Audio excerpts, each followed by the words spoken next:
Hi, Matthew Appleby from HortWeek, and I'm here with Jonathan Sheppard, who's National Collection Holder for Cosmos. So, Jonathan, what brings you here to Hampton Court? I took on the National Collection just over 12 months ago. I was awarded it and then saw some Cosmos at the show and thought, well, why wouldn't I have a go? It's a challenge, and it was a big challenge getting here, and I wanted really to use it as a talking point for members of the public to talk about how I grow. So my ethos, if that makes sense. No, cool. I saw Adam Frost admiring it earlier on. It's looking wonderful. Well, thank you. But how you grow your ethos now, sustainability is a big talking point for you, and you've got some pretty good views on it. Yeah, I think, look, the way I grow will be different to people, but I think it's important. I wanted to show that you can grow nice flowers, so I was really pleased today that I got awarded a silver gilt medal, and they said the judges' feedback said that the flowers were excellent. Where bits got marked down, it wasn't on the plants. The plants are grown in peat-free, so when people tell me peat-free compost is rubbish, hopefully this shows no, it's not. All the plants of both national collections, not just here being exhibited, but the plants at home are watered with stored rainwater. So I go around my plot and store about 20,000 litres of rainwater. Now I understand not everybody can do that, but then at the same time, not everybody's got a 2-acre garden with 2 national collections, so it can be scaled down.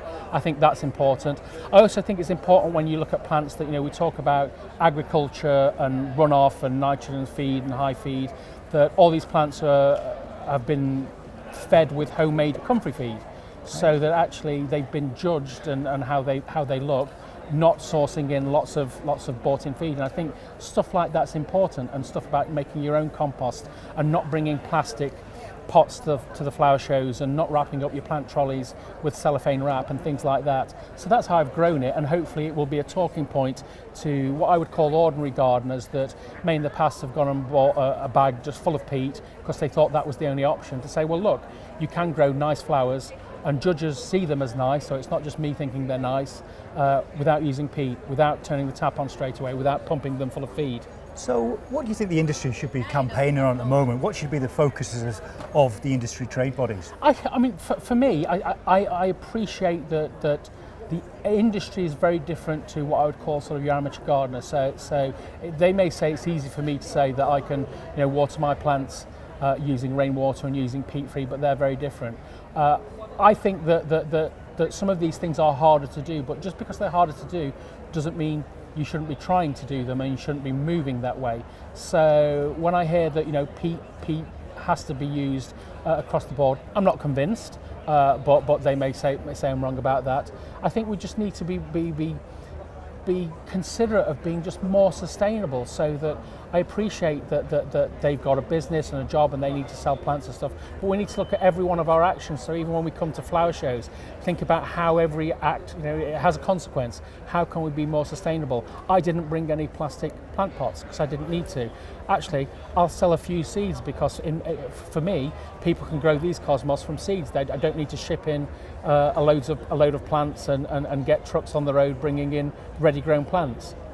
The industry may say that's easy for me to say, but I think it's things like that people can consider. What do you think the RHS should be doing? I mean, you're not afraid to speak your mind? I think the RHS are wonderful in many respects. I think they've got a new sustainability strategy, which I think is great. It's going to be interesting to see how judging criteria in future reward sustainability, because I think that could very well mean that plants will look differently.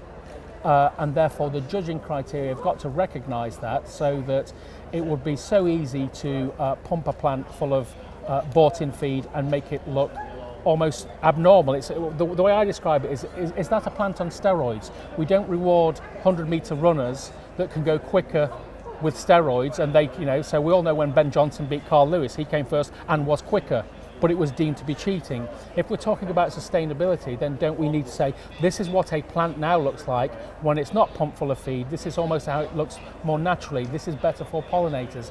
If we're going to talk about being better for pollinators, another plant that I grow a lot of is hollyhocks. Right. I wouldn't dream of bringing my hollyhocks to a show, because it may be that I'm a bad gardener, but the only way I could guarantee that the hollyhocks would have zero rust would probably be spraying it with antifungal very, very regularly. That's not good for pollinators, so how can that plant be a good for pollinator plant and get a gold medal, for example, if it's been sprayed with antifungal time and time again. It's those kind of debates that need to be had in a calm and considered way, and let's move forward on some of these issues. Do you think at, say, Chelsea, there'll be a day when you can get a gold medal for a load of plants which have got holes in because they've been chewed because they haven't got any pesticides on them? I think there should be. I absolutely think there should be. I think that you can't talk about being wildlife friendly and not have plants that then the wildlife have been welcomed in. It's no different to when I heard sort of some designers say they were having a problem at the Chelsea Flower Show when it was in the autumn because leaves were falling off trees. That's what leaves do in autumn, and trees, they fall off the trees.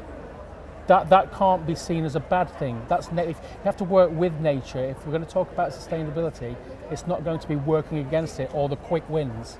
Yeah, cool. All right, well, thanks very much for that, Jonathan. There's plenty of food for thought there. Well, now I'm thrown out. So it's Jonathan Sheppard here, National Plant Collection Holder for Cosmos, and here at Hampton Court. Thanks very much, Jonathan. Thank you.